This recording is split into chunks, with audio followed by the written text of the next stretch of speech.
საუკეთესო არჩია. და მან განაცხადა ის, რასაც უნდა ამბობდეს განათლებული საკუთარი ქვეყნის წინაშე პასუხისგებლობის მქონე ადამიანი. პირველ რიგში ადამიანი, ინტელექტუალი და შემდეგ უკვე პრეზიდენტი. ჩვენ უნდა მოვძებნოთ და მოვიყვანოთ ყველაზე საუკეთესო გონებები. ჩვენ მათ უნდა გვიჩვენონ გზა, დაგვეძეთ, ჩვენ უნდა გვიჩვენონ გზა და მიმართულება, რომ ჩვენ ან ერთად გამოვართ აქედან, ან ერთად დაგუყვა შეიძლება არ არის, მაგრამ ყოველ შემთხვევაში დამარცხება ერთად იქნება. აი მიდგომა, რომელსაც ალტერნატივა არ გააჩნია. არის კრიზისული სიტუაციები და არის კრიზისულ სიტუაციებში სწორად მოაზროვნე ადამიანები.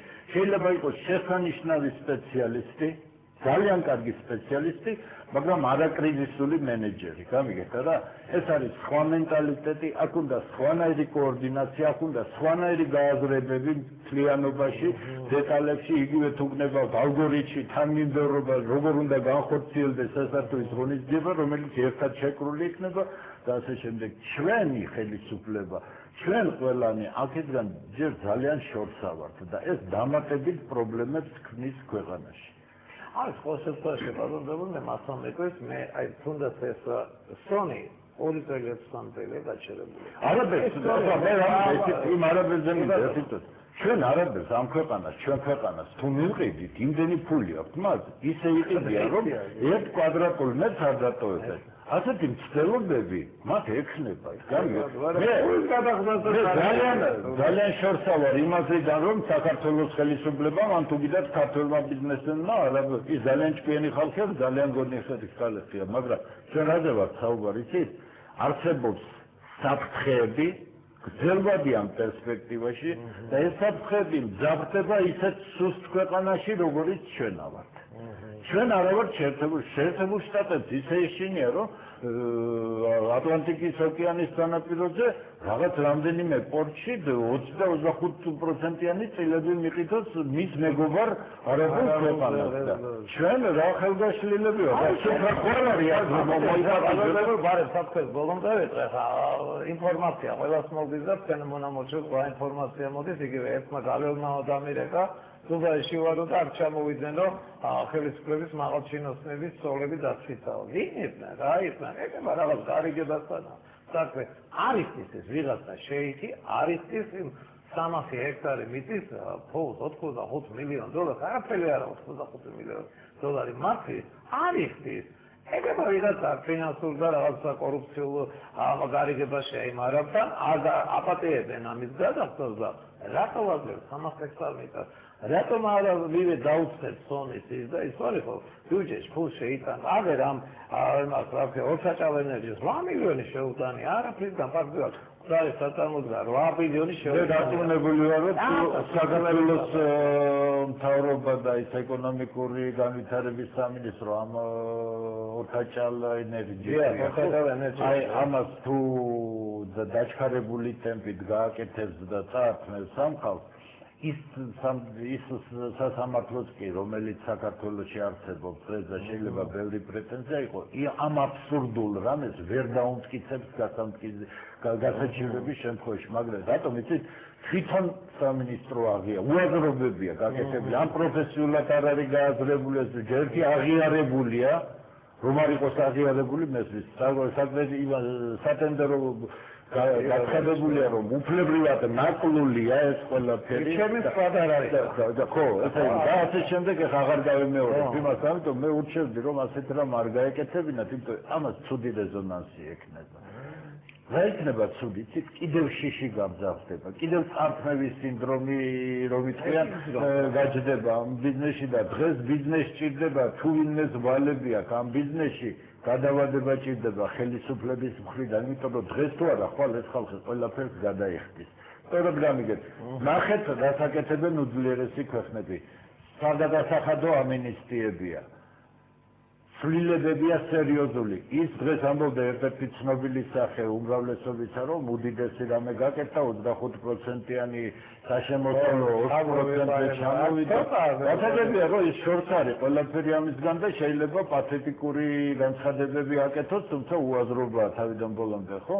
12%-იანი საშემოსავლო 25% გახდა, ეხლა 20%-იანია. ხო და ეს რა შეიძლება იყოს ამ უმძიმეს პირობებში? კიდე გეუბნებით, გაიმეორებ ისევ და ისევ. დამატებული ღირებულების შეცვლა სასწრაფოდ და შემცირება ყოველ შემთხვევაში ერთი წელიწადნახევარი მაინც სანამ სიტუაცია ნორმალიზდება. ყველა აკეთებს ამას. მცირე და საშუალო ბიზნესი ადამიანებს, რომლებიც ინდივიდუალურ პირად რისკზე აგებულ საქმიანობას ეწევიან, საერთოდ მოაცილეთ ეს გადასახადების 2009 წელს მაინც არანაირი გადასახადი არ გჭირდებათ. უფრო მეტის მიიღებს სახელმწიფო, რაც შეიძლება თუ რაიმე დავალიანებებია დახრჩობა არ უნდა ამ ბიზნეს სტრუქტურებს დიდი თუ საშუალო იქნება, მეტი საშუალო ოფიციალურად არ უნდა მათ ანგარიშებს დაყადაღება.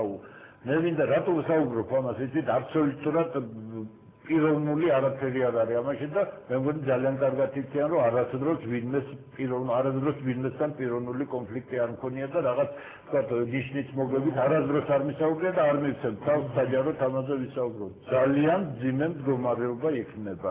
ამიტომ გამოსავალი აქედან არის ერთადერთი რამ. რაც შეიძლება მეტი ეკონომიკური აქტივობა. სტატისტიკის დეპარტამენტმა როგორც ჩანს ვინოღაცის დავალებით ერთი კვირის უკან თუ ორი კვირის უკან გამოაქვეყნა რომ ინფლაცია არის 6.25. რამდა იცით არც დავალების გამცემი და არც ამის შემსრულებელი არცზე არ არის რა ხდება. ჩვენთვის დღეს ინფლაციის ნაკურზე არ გვინდა ახლა საუბარი, მე უფრო სხვა რამე მინდა გითხრათ. როდესაც სწრაფი და ძლიერი ეკონომიკური ზრდა, მასთან მოყვება ინფლაცია და ასე შემდეგ ამაზეც არ ვისაუბრებ. დღეს მნიშვნელობა არის არა იმას, რომ ინფლაცია იყოს ერთნიშნა.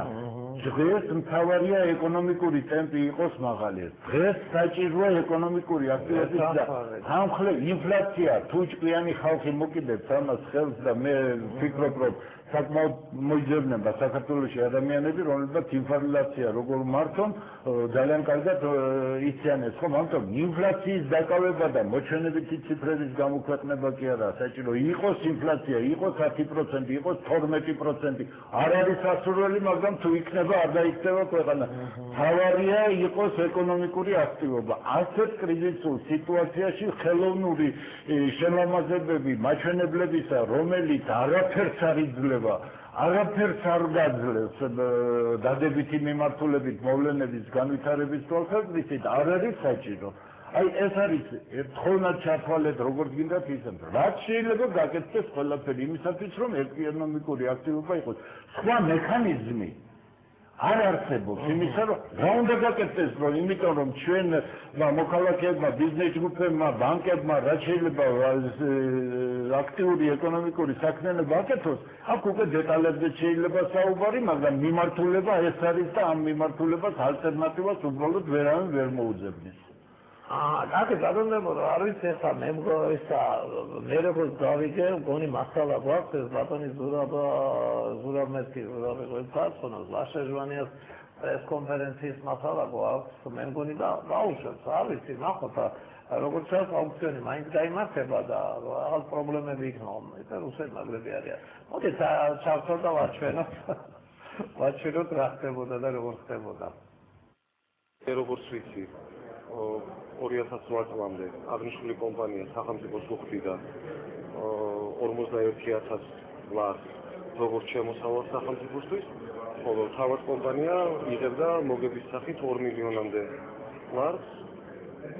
სახელმწიფოსთვის ეს მიუღებელია, როდესაც საუბრობენ, რომ აღნიშნული ჰესის პრივატიზაცია არის წესი ეკონომიკის ახალი მინისტრისთვის, დიახ, შეგვიძლია ეს ჩავთვალოთ, იმიტომ რომ ჩემთვის მიუღებელია, რომ სახელმწიფომ დათმოს ის შემოსავლები, რა შემოსავლები სახელმწიფომ შეიძლება პოტენციურად მიიღოს, იმიტომ რომ აღნიშნული შემოსავლები არის თითოეული ჩვენი მოქალაქისთვის განსაზღვრული. და 2009 წლის ბიუჯეტში იქნება ჩადებული სპეციალური დეფინიცია, რომ ნებისმიერი დამატებითი შემოსავლები, რომელიც სახელმწიფო